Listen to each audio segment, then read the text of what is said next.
बघा मित्रांनो, काय म्हणते वर्क टाइमचा प्रश्न आहे. 4 पुरुष एक काम 18 दिवसात करतात. 4 पुरुष किती दिवसात काम करतात? 18 दिवसात काम करतात.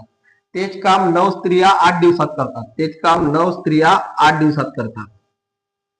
तर 3 स्त्रिया, आता किती स्त्रिया आहेत? 3 स्त्रिया.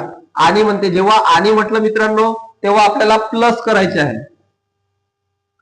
6 पुरुष किती दिवसात करतील? तर 6 पुरुष आणि 3 स्त्रिया किती दिवसात करतील? 18 72 प्लस 9 8 72 3. पुन्हा डिवायडेशन ते 12 सकम 72 1/12. इकडं 24 ते 72 म्हणजे 1/24. 12 आणि 24 च्या विषय मित्रांनो 24 आहे. 12 ला 24 आणण्यासाठी 2 वेळा मल्टिप्लाय केलं आणि 24 ला 24 आणण्यासाठी 1 वेळा मल्टिप्लाय करावं लागलं. तर 1 1 1 ने 1 दुने 2. ठीक आहे. 3/24. तर डिवाइड करा 1/8. आता काम आपलं वरती न्या, म्हणजे किती दिवस लागतील? तर 8 दिवसात ते काम पूर्ण होईल. 8 दिवसात ते काम पूर्ण होईल. Option number 2.